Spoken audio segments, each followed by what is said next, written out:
الحمد لله نحمده ونستعينه ونستغفره ونؤمن به ونتوكل عليه ونعوذ بالله من شرور أنفسنا ومن سيئات أعمالنا من يهده الله فلا مضل له ومن يضلله فلا هادي له ونشهد أن لا إله إلا الله وحده لا شريك له ونشهد أن محمدا ابن عبد الله العربي الهاشمي الذي عبد الله ورسوله أرسله كافة للناس بالحق بشيرا ونذيرا وداعيا إلى الله بإذنه وسراجا منيرا۔ اے اللہ، قبول کرتا ہوں میں اس بات کو کہ آپ ہی کے لیے ہر طرح کی تعریف، ہر طرح کی شان و برتری، لمحہ لمحہ آپ کی عطا کردہ حفظ و امان اور سیکیورٹی میں آپ پل پل میری خبر رکھنے والے میرے ان داتا، وہو یطعم ولا یطعم، آپ ہر ضرورت سے بے نیاز، نہ آپ کو کھانے کی حاجت نہ ہی پینے کی، نہ آپ کو چڑھاوے چاہیے نہ ہی کوئی بھوگ، آپ کو نہ تو نذرانوں کی ضرورت اور نہ ہی کسی کے شکر کی۔ انکا انت الوہاب، یقیناً ہر ایک کو دینے والے ہی آپ۔ ہر مخلوق کا ہر عمل آپ کے علم میں، آپ کو پتا ہے کہ آپ کی کون سی مخلوق سمندر کی گہرائی میں کیا کر رہی ہے اور اس زمین کے اوپر بسنے والی مخلوق کیا کر رہی ہے۔ آپ کو پتا ہے کہ کون سے درخت کا پتا کب گرا، آپ کو معلوم ہے کہ کون سا دانہ زمین میں کہاں اور کب کس جگہ بویا ہوا ہے۔ آپ ہی ہیں جو بے جان اور لائف لیس چیز سے لہلاتی ہوئی ہری بھری کھیتی نکالتے ہیں۔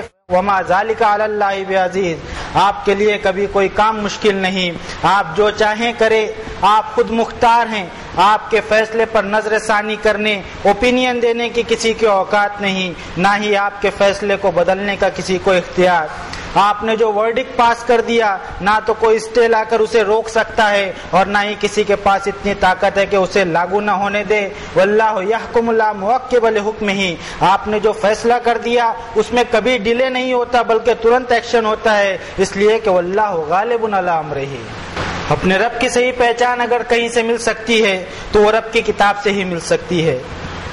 ضرورت ہے کہ رب کی نازل شدہ کتاب کی طرف ہم دھیان دیں۔ صحیفے اور کتابیں اس نے بہت ساری اتاری اور وہ ہر دور میں کمپلیٹ ہی تھیں، کسی صحیفے اور کتاب کی تھیم میں کوئی فرق نہیں، اور ہر صحیفے اور ہر کتاب کی مین تھیم یہی رہی کہ اللہ تتخذوا من دونی وکیلا، اس ایک مالک کے سوا کسی کو اپنا کارساز، پروٹیکٹر مت بنانا۔ اتخذوا من دونہ اولیاء، پھر بھی ہم انسانوں نے اس مالک کے علاوہ ایسوں کو ولی بنایا جو خود کی حفاظت بھی نہیں کر سکتے، جو نہ اپنی زندگی پر قدرت رکھتے ہیں اور نہ ہی موت پر ان کو قدرت حاصل ہے۔ حقیقت یہ ہے کہ وہی مالک ہر ایک کو پروٹیکشن دیتا ہے، ہر ایک کی بگڑی بناتا ہے، وہی ہر ایک کی مصیبتوں کو دور کرتا ہے، لڑکھڑاتے قدموں کو وہی سہارا دیتا ہے، بے چین اور ٹوٹے ہوئے دلوں کی فریاد کا جواب بھی وہی دیتا ہے، محروموں اور غریبوں کو نوازنے والا العزیز الوہاب بھی وہی ہے۔ لیکن ہم انسان ما لکم لا ترجون للہ وقارا، ہمیں کیا ہو گیا؟ ہم کیوں اللہ کے وقار اور ڈگنیٹی کو تسلیم نہیں کر رہے ہیں؟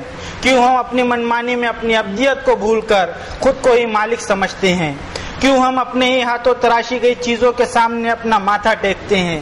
کیوں ہم اپنے ہی جیسے انسانوں کے سامنے اپنی پیشانی کو داغدار کرتے ہیں؟ کیوں ہماری سوچ یہ بنتی جا رہی ہے ما نعبدہم الا لیقربونا الی اللہ زلفی، ہم ان کی عبادت تھوڑی کرتے ہیں، ہم کیا پاگل ہیں؟ اصل میں ہم تو انہیں سامنے رکھ کر اس کا دھیان کر رہے ہیں، ہم تو ان کے ذریعے اللہ سے قربت بڑھانا چاہتے ہیں۔ آخر کیوں ہم اپنی عقل نہیں چلاتے کہ وَإِن يَمْسَسْكَ اللَّهُ بِضُرٍّ فَلَا كَاشِفَ لَهُ إِلَّا هُوَ وَإِن يُرِدْكَ بِخَيْرٍ فَلَا رَادَّ لِفَضْلِهِ۔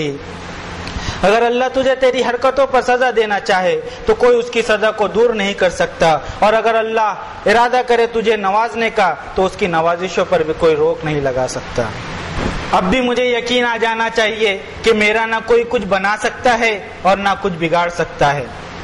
ساری دنیا مل کر بھی اگر مجھے نقصان پہنچانا چاہے اور میرا رب میرے ساتھ ہے تو مجھے فکر کرنے کی کوئی ضرورت نہیں، شرط صرف یہ ہے ان معی ربی سیہدین کی طرح کا میرا بھروسہ ہو، پھر چاہے پیچھے فرعون کا لشکر ہو اور سامنے موج مارتا دریا، میں بس اپنے آپ کو اپنے مالک کی شرن میں دے دوں اور نشچنت ہو جاؤں کہ اب میرا کوئی کچھ بگاڑ نہیں سکتا، اس لیے کہ میں اس محفوظ پناہ گاہ میں ہوں جو رب الناس کی پناہ ہے، جو ملک الناس اور الہ الناس کی پناہ ہے۔ خدا، ایشور، اکال، گاڈ اور نیچر کے تعارف کے بعد ہم یہ کھوجیں کہ خدا اور ہمارا رشتہ کیا ہے، ہم خدا کے کون ہیں۔ جب اس سوال پر ہم غور کرتے ہیں تو اہل وطن کا یہ خیال ہوتا ہے کہ ہم پرم پتا پرمیشور کی اولاد ہیں۔ یہودیوں کا دعویٰ یہ کہ نحن ابناء اللہ و احباؤہ، ہم اللہ کے بیٹے اور اس کے محبوب ہیں۔ عیسائی اپنے آپ کو چلڈرن آف گاڈ کہتے ہیں اور ہم مسلمان اپنے آپ کو فرزندان توحید کہتے ہیں، لیکن حقیقت اس سے بالکل الگ۔ ان کل من فی السماوات والارض الا آتی الرحمن عبدا، آسمان و زمین میں جو کوئی بھی ہے اسے الرحمن کے سامنے بندہ بن کر ہی حاضر ہونا ہے، غلام بن کر ہی رہنا ہے۔ ہر ایک کو بندہ بن کر رہنا ہوگا۔ عبدیت کے دائرے سے اگر کوئی بھاگنا چاہے تو یہ ہمارے مالک کو بالکل پسند نہیں۔ کسی کا گھمنڈ اسے پسند نہیں، کسی کی اکڑ اسے پسند نہیں، کسی کی انا اسے پسند نہیں۔ حضرت نوح کے بارے میں اس نے فرمایا انہ کان عبدا شکورا، بے شک نوح ہمارا شکر گزار بندہ تھا۔ اپنے خلیل حضرت ابراہیم اور ان کی اولاد کے لیے فرمایا وَاذْكُرْ عِبَادَنَا ابراہیم واسحاق ویعقوب، ہمارے بندے ابراہیم، اسحاق اور یعقوب کو یاد کرو۔ حضرت ابراہیم کی اولاد میں حضرت ایوب کے بارے میں فرمایا وَاذْكُرْ عَبْدَنَا ایوب، ہمارے بندے ایوب کو بھی یاد رکھو۔ کلیم اللہ حضرت موسیٰ اور ان کے بھائی حضرت ہارون کے بارے میں فرمایا انہما من عبادنا المؤمنین، بے شک یہ دونوں ہمارے مومن بندے تھے۔ حضرت الیاس کے تعلق سے فرمایا انہ من عبادنا المؤمنین، بے شک وہ ہمارے مومن بندوں میں سے تھا۔ حضرت داؤد کے بارے میں فرمایا وَاذْكُرْ عَبْدَنَا داؤد، حضرت سلیمان جیسے عظیم الشان بادشاہ کے بارے میں فرمایا نعم العبد۔ حضرت زکریہ کے بارے میں فرمایا ذکر رحمت ربک عبدہ زکریہ۔ روح اللہ حضرت عیسیٰ کے بارے میں فرمایا ان هو الا عبد انعمنا، بے شک وہ ہمارا بندہ تھا۔ اور فائنلی اپنے آخری رسول کے بارے میں فرمایا سبحان الذی اسری بعبدہ لیلا من المسجد الحرام الی المسجد الاقصی الذی بارکنا حولہ لنریہ من آیاتنا انہ هو السمیع البصیر۔ باقی وہ سبحان کے لائق اگر کوئی ہے تو وہی ہے جو راتوں رات اپنے بندے کو مسجد حرام سے مسجد اقصی لے گیا، جس کے آس پاس ہم نے برکتیں رکھی تاکہ ہم اپنے بندے کو اپنی قدرت کے چند نمونے دکھائیں۔ 4 محترم مہینوں میں سے جس محترم مہینے میں اپنے نبی آخر محمد صلی اللہ علیہ وسلم کو معراج کروائی، اسی مہینے یعنی رجب سے ہم اور آپ گزر رہے ہیں۔ معراج کے تعلق سے قرآن شریف میں 2 جگہ سورہ بنی اسرائیل اور سورہ نجم میں مختصر تذکرہ ملتا ہے، جو کہ ہائیلی ایلیگورک ہے، لیکن ہم مسلمانوں نے ہی اس کی اتنی تفسیر کر ڈالی کہ نبی صلی اللہ علیہ وسلم کو بندگی کے دائرے سے نکال کر کیا بنا دیا ہم سب کو معلوم ہے۔ حالانکہ نبیوں اور رسولوں نے کبھی خود کو عبدیت سے پرے نہیں کہا، نہ ہی انہوں نے کبھی کہا کہ کونوا عبادا لی من دون اللہ، اللہ کو چھوڑ کر یا اللہ کے ساتھ ساتھ میری بھی عبادت کرو، بلکہ انہوں نے تو یہی کہا کہ کونوا ربانیین، تم سب ایک رب کے ہو جاؤ۔ بے شک ان نحن الا بشر مثلکم، ہم کبھی نہیں کہتے کہ ہم کوئی سپر ہیومن ہیں، ہم تو تمہارے جیسے انسان ہیں، تمہاری طرح انسان ہیں، ہم بھی غلام ہیں اس مالک کے جس کی بندگی کی حدود سے کسی کو آزادی نہیں، ہر ایک کو بندہ بن کر ہی اس دنیا میں زندگی گزارنی ہے۔ ہم بھی اپنی عبدیت و غلامی کو تسلیم کر لیں۔ یقیناً تسلیم اور سبمیشن کا معنی ہی ہوتا ہے کہ زندگی میں ہمارا ایک مقصد ہونا چاہیے، اور اسی مقصد کو حاصل کرنے کے لیے ہمیں جدوجہد اور کوشش کرنی چاہیے۔ ہمیں ہمیشہ یہ احساس رہے کہ ہمیں ہمارے ہر عمل کا حساب اپنے مالک کو دینا ہے۔ یہ ہماری زندگی محض لہو و لعب، موج و مستی اور انجوائمنٹ کے لیے نہیں، بلکہ فرمایا وما خلقت الجن والانس الا لیعبدون، ہم انسان اپنی آزادی اور بغیر کسی زور زبردستی سے اپنے مالک کی غلامی میں اپنے آپ کو دے دے۔ افحسبتم انما خلقناکم عبثا وانکم الینا لا ترجعون فتعالی اللہ الملک الحق لا الہ الا هو رب العرش الکریم۔ وہ عرش کا مالک بغیر مقصد کے فضول کوئی کام نہیں کرتا، تو ہم نے یہ کیسے سمجھ لیا کہ ہم بے مقصد پیدا کر دیے گئے؟ نہیں، بلکہ اس نے فرمایا لقد خلقنا الانسان فی کبد، ہم نے انسان کو پیدا کر کے مشقت بھرے ٹیسٹ میں ڈالا، پھر اسی ٹیسٹ میں رب تعالیٰ فرماتے ہیں فَأَمَّا الْإِنسَانُ إِذَا مَا ابْتَلَاهُ رَبُّهُ فَأَكْرَمَهُ وَنَعَّمَهُ، اس نے ہم میں سے کسی کو مال و دولت دی، کسی کو لیاقتوں سے نوازا، کسی کو رتبہ اور عزت دیا، اور فرمایا وَأَمَّا إِذَا مَا ابْتَلَاهُ فَقَدَرَ عَلَيْهِ رِزْقَهُ، اور کسی کے رزق کو، پروویژنز کو لمیٹڈ کر دیا، لِنَنظُرَ كَيْفَ تَعْمَلُونَ، ہماری آزمائش کے لیے، یہ دیکھنے کے لیے کہ ہمارے عمل کیسے ہیں۔ جس جگہ ہم ہیں، جس خاندان میں ہمیں ہمارے مالک نے پیدا فرمایا ہے، چاہے ہمارے حالات میں مال کشادگی ہو یا غریبی، ہر حالت میں ہمارا ٹیسٹ ہو رہا ہے کہ ایکم احسن عملا، ہم میں سے کون بہترین عمل کرتا ہے۔ یہ دنیا کوئی حقیر اور نفرت کرنے کی شے نہیں ہے۔ کوئی انسان اگر امتحان میں پاس ہونا چاہتا ہے تو اسے ایگزامینیشن ہال میں بیٹھنا ہوگا۔ اگر کوئی ایگزامینیشن ہال سے ہی نفرت کرے تو وہ پاس کیسے ہو سکے گا؟ ایگزامینیشن ہال کی جو مہلت ہر ایک کو دی گئی ہے اس میں اسے پوری آزادی بھی ہے، چاہے تو وہ یوں ہی ٹائم پاس کر دے یا ٹائم کو یوٹیلائز کر کے امتحان میں کامیابی حاصل کرے۔ کامیابی حاصل کرنے کے لیے اسے مکمل سلیبس بھی ایڈوانس میں دے دیا گیا ہے، اور یہ انسان کے اپنے اوپر ہے کہ وہ چاہے تو اپنے پیپر میں گانے لکھے، یا چاہے تو ادھر ادھر دیکھ کر ٹائم پاس کر دے، یا چاہے تو سلیبس سے ہٹ کر جواب لکھے، یا چاہے تو سلیبس کے مطابق اپنا پرچہ حل کرے۔ چوائس اس کے اختیار میں ہے۔ لیکن ہاں، جیسے ہی اس کے ایگزام کی آخری بیل بجے گی فوراً اس سے پیپر چھین لیا جائے گا۔ ہماری زندگی کے ایگزام کی بھی آخری بیل بجنے والی ہے۔ وَمَا تَدْرِي نَفْسٌ بِأَيِّ أَرْضٍ تَمُوتُ، اور ہمیں پتہ نہیں کہ وہ کب بجے گی، لیکن بجے گی ضرور۔ ابھی ایگزام کا موسم چل رہا ہے، کسی کے ایگزام ہو گئے، کسی کے شروع ہیں، کسی کے ہونے باقی ہیں۔ ہر کوئی اپنے اس دنیاوی ایگزام کے لیے تیاری کر رہا ہے، اس کے ساتھ ساتھ اس کے والدین بھی اسی میں مشغول ہیں۔ ہر ایک کی چاہت ہے کہ وہ اپنے ایگزام میں کامیاب ہو۔ خدا نہ خواستہ یہاں اس کا پیپر اگر بگڑ گیا تو سیکنڈ اٹیمپٹ میں اپنی غلطی کو سدھارا جا سکتا ہے، لیکن زندگی کے جس امتحان میں ہم بیٹھے ہیں اس میں سیکنڈ چانس ہرگز نہیں۔ اس لیے ایک ہی راستہ ہے کہ سلیبس کی مکمل اسٹڈی کر کے پچھلے ماڈل پیپرز یعنی ہم سے پہلے گزرے لوگوں کے واقعات سے عبرت لے کر اپنے فائنل ایگزام کی تیاری کر لیں۔ انسانی زندگی میں ٹائم اور حالات ہمیشہ ایک جیسے نہیں رہتے، کبھی مصیبت تو کبھی راحت، کبھی خوشیاں تو کبھی غم، کبھی دکھ تو کبھی سکھ۔ یہ زندگی کے لازمی جز ہیں، اور یہی ویرائٹی انسان کی زندگی کو خوبصورت بنا سکتی ہے۔ اگر تمام حالات میں انسان پازیٹیو ایٹیٹیوڈ اور مثبت انداز میں سوچے، ہمارے رب نے فرمایا وَتِلْكَ الْأَيَّامُ نُدَاوِلُهَا بَيْنَ النَّاسِ، اور یہ ٹائم پیریڈز ہیں، دنوں کے الٹ پھیر ہیں، ہم بدلتے رہتے ہیں حالات اس طرح انسانوں کے درمیان۔ انسانی فطرت بھی اسی طرح کی ہے کہ اندھیری رات کے گزرنے کے بعد ہی دن کی روشنی کی ویلو ہوتی ہے، مصیبت کے مشکل لمحات کاٹنے کے بعد ہی راحت کی قدر ہوتی ہے، غم کو فیس کرنے کے بعد ہی خوشی کا احساس ہوتا ہے، اپنوں کے دور چلے جانے کے بعد ہی ان کی محبت کا احساس ہوتا ہے۔ مصیبت کے وقت منفی جذبات اور نگیٹو سوچ پر کنٹرول اور بات کی راحت پر فخر اور اطراحٹ پر کنٹرول کا سلیقہ ہمیں ہمارا رب سکھا رہا ہے۔ ہم زندگی بھر ایک ایسے انسان بننے کی کوشش میں مصروف رہیں جو اپنے آپ کو گاڈ کو سرنڈر کر دے۔ وسوسے اور بہکاوے شیطان کی طرف سے ضرور ہوں گے، دنیا بھی اپنی طرف دعوت ضرور دے گی، لیکن ہم روزانہ دعا کرتے رہیں اہدنا الصراط المستقیم، کہ مالک ہمیں صحیح راستے پر چلا تاکہ ہم زیادہ سے زیادہ آپ کے تابع فرمان بن سکے اور آپ کے قول کے سامنے جھکے جھکے رہ سکیں۔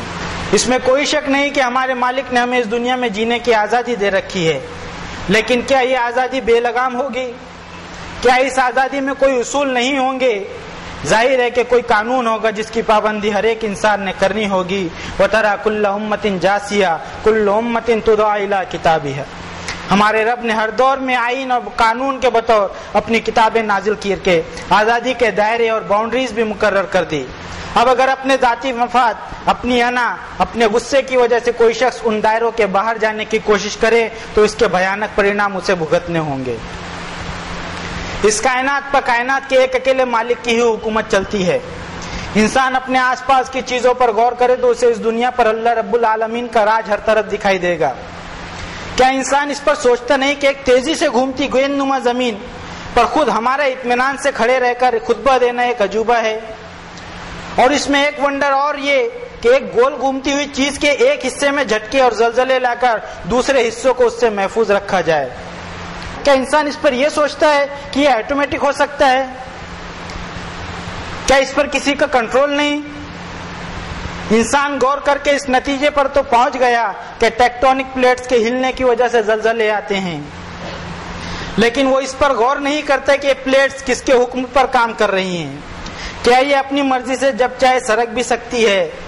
جواب نہیں ہی ہوگا۔ لیکن مذہبی لوگوں کی غیر عقلی اور غیر سائنسی بات کا آج کا پڑھا لکھا انسان قبول کرنے کو تیار نہیں۔ یہی وجہ ہے کہ آج ہر طرف دین سے بیزاری دکھائی دے رہی ہے، اور آج مذہبی بڑوں کی باتیں یصدون عن سبیل اللہ کا کام کر رہی ہیں۔ آج ضرورت ہے کہ مذہبی رسم و رواج سے اوپر اٹھ کر نبی کریم صلی اللہ علیہ وسلم کے طریقے کو اپناتے ہوئے ادعو الی اللہ علی بصیرۃ انا ومن اتبعنی، انسان کی عقل کو جگایا جائے، ان کے سامنے دلائل سے بات کی جائے تاکہ انسان سوچنے پر مجبور ہو۔ ابھی پچھلے ہفتے نیپال، پاکستان اور ہمارے ملک کے کچھ علاقوں میں آئے زبردست زلزلے پر انسان یہ سوچے کہ ان کا مالک اس طرح کی آفت کے ذریعے ہم انسانوں میں کیا بدلاؤ لانا چاہتا ہے، تو انسانوں کو اس میں بھی اپنے مالک کا رحم سمجھ میں آئے گا کہ انسان اس آفت سے سبق لے کر اپنی بے لگام زندگی پر لگام لگائے، انسانیت کی خدمت کی جائے، بھوکوں کے کھانے کا انتظام کیا جائے، غریبوں کی ضرورتوں کا خیال رکھا جائے، یتیموں اور بیواؤں کی فکر کی جائے۔ ہمارے رب نے فرمایا او اطعام فی یوم ذی مسغبہ، بھوک اور پیاس والے دن بھوکے اور پیاسے کی پیاس بجھانا۔ یہاں رب تعالیٰ نے بھوک والا دن کہا ہے، یہ کوئی پرٹیکولر دن نہیں ہے۔ ہو سکتا ہے کہ آج میرے لیے بھوک والا دن ہو پر آپ کے لیے وہ آج بھوک والا دن نہ ہو۔ جب قدرتی آفتوں میں انسان گرفتار ہوتا ہے تو کروڑ پتی انسان بھی ایک بریڈ اور ایک گلاس پانی کا محتاج ہو جاتا ہے، لیکن اگر انسان میں خدا کا خوف نہ ہو تو ایسی ہی قدرتی آفتوں میں انسانی خدمت کی بجائے انسان لوٹ مار بھی مچاتا ہے۔ ابھی پچھلے ہفتے نیپال میں آئے زلزلے میں لوگوں نے 500 روپے میں بسلری کی ایک پانی کی بوتل اور 450 روپے میں بسکٹ کا ایک پیکٹ بھی خریدا ہے۔ زلزلے سے پربھاوت لوگوں کے ساتھ ہمدردی کے جذبات ہمارے ہوں، ان کی حفاظت کے لیے ہم دعا کریں، اللہ پاک مزید تباہی سے بچا لیجیے۔ نیپال میں آئے زلزلے پر ہمارے من میں کبھی یہ خیال نہ آئے کہ وہ بہت گناہگار ہیں اور ہم بہت اچھے، اس لیے ہم یہاں سیف ہیں۔ کیا یہ چھت ہم پر نہیں گر سکتی؟ کیا یہ زمین دھس نہیں سکتی؟ کیا وہ آتاہم العذاب من حیث لا یشعرون والی بات ہم پر سچ ثابت نہیں ہو سکتی؟ جہاں ہمارا ذہن بھی نہ جائے وہاں سے ہم پر عذاب نہیں آ سکتا؟ ہمارے رب نے فرمایا افامن اہل القری ان یاتیہم باسنا بیاتا وہم نائمون، کیا یہ انسان اس بات سے بے خوف ہو گئے کہ ان پر ہمارا عذاب رات میں اس وقت نہیں آ سکتا جب یہ سوئے ہوئے ہوں؟ اوامن اہل القری ان یاتیہم باسنا ضحی وہم یلعبون، کیا انسان اس بات سے بے خوف ہو گئے کہ ان پر ہمارا عذاب دن میں اس وقت نہیں آ سکتا جب یہ اپنے کام کاج میں مصروف ہوں؟ افامنوا مکر اللہ فلا یامن مکر اللہ الا القوم الخاسرون، کیا انسان اللہ کی پلاننگ سے بے خوف ہو گئے؟ اللہ کی پلاننگ سے تو وہی لوگ بے خوف ہو سکتے ہیں جنہیں اپنے آپ کا نقصان کرنا ہو۔ اللہ کی کتاب سے دوری کا نتیجہ ہے کہ ہم اپنے آپ کو سپر اور اسپیشل سمجھتے ہیں۔ ہم بھول جاتے ہیں کہ ابھی ہمارا رزلٹ آؤٹ نہیں ہوا۔ ہم یہ نہیں سوچتے کہ ہم بھی جہنم کے دہانے پر کھڑے ہیں۔ ہم یہ نہیں سمجھ رہے کہ مسلمان کے گھر پیدا ہو جانے سے ہم جنت کے حقدار نہیں ہو گئے۔ ہم نبیوں کی سنت کو نہیں اپنا رہے۔ گناہوں پر ہماری دیدہ دلیری بڑھتی جا رہی ہے۔ لولا تستغفرون اللہ، ہم کیوں اللہ سے استغفار نہیں مانگ رہے؟ الا تحبون ان یغفر اللہ لکم، کیا ہم نہیں چاہتے کہ اللہ ہماری مغفرت کر دے؟ استغفر اللہ ربی من کل ذنب واتوب الیہ، اپنے رب سے اس کی مغفرت کا سوالی بن کر زلزلے سے پیڑت لوگوں اور پریشان حال کسانوں کی سلامتی اور حفاظت کے لیے، ساری دنیا کی سلامتی کے لیے، یہاں بیٹھے سبھی لوگوں کی سلامتی کے لیے اور خود اپنے لیے بھی وہی دعا کرتے ہیں جو اللہ کے آخری نبی اور رسول نے ہمیں سکھائی۔ اللہم انک انت السلام ومنک السلام والیک یرجع السلام فحینا ربنا بالسلام وادخلنا دار السلام تبارکت ربنا وتعالیت یا ذا الجلال والاکرام۔ اللہ you are the fount of peace, آپ امن و شانتی اور سلامتی کا سر چشمہ ہیں، آپ ہی امن و شانتی دینے والے ہیں۔ Peace originates from you, peace returns to you. ہمارے رب ہمیں اس دنیا میں چین و سکون والی، شانتی اور امن والی زندگی عنایت کیجیے، اور آخرت میں بھی ہمیشہ کی سلامتی اور امن و شانتی والے گھر میں داخلہ عنایت فرمائیے۔ اللہم اشفی انت الشافی لا شافی الا انت ولا مریضا الا شفیت۔ رب ہمارے یقیناً بیماری اور شفا آپ کے امر پر منحصر ہے۔ شفا اگر کہیں سے مل سکتی ہے تو وہ آپ ہی کے پاس سے مل سکتی ہے۔ آپ کے علاوہ بیماری کو کوئی اچھا بھی نہیں کر سکتا۔ اللہ ہم میں جو بیمار ہیں انہیں مکمل شفا عطا فرمائیے اور ہم سب کو بھی ہر چھوٹی بڑی بیماریوں سے محفوظ رکھیے۔ بارک اللہ لنا ولکم فی القرآن العظیم ونفعنا وإیاکم بالآیات والذکر الحکیم انہ تعالی جواد کریم ملک بر رؤوف رحیم۔ اقول قولی ھذا واستغفر اللہ لی ولکم ولسائر المؤمنین فاستغفروہ انہ هو الغفور الرحیم۔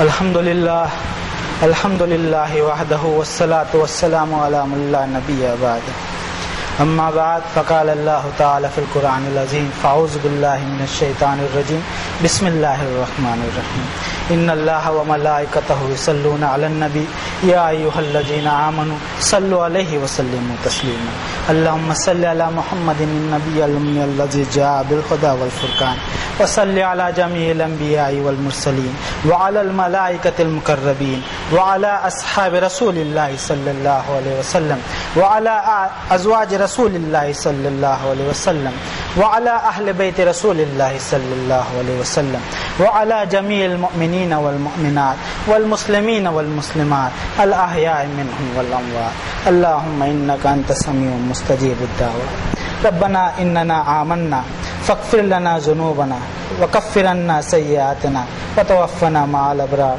فاطر السماوات والارض انت ولی فی الدنیا والآخرہ توفنی مسلما والحقنی بالصالحین ربنا لا تزغ قلوبنا بعد إذ هديتنا وهب لنا من لدنك رحمة إنك أنت الوهاب ربنا عليك توكلنا وإليك أنبنا وإليك المصير رب اغفر وارحم وأنت خير الراحمين رب أوزعني أن أشكر نعمتك التي أنعمت علي وعلى والدي وأن أعمل صالحا ترضاه وأدخلني برحمتك في عبادك الصالحين رب اغفر لي ولوالدي وللمؤمنين يوم يقوم الحساب رب اغفر لي ولوالدي وللمؤمنين يوم يقوم الحساب رب ارحمهما كما ربياني صغيرا رب ارحمهما كما ربياني صغيرا اللهم حبب إلينا الإيمان وزينه في قلوبنا وكره إلينا الكفر والفسوق والعصيان واجعلنا من الراشدين اللهم أرنا الحق حقا وارزقنا اتباعه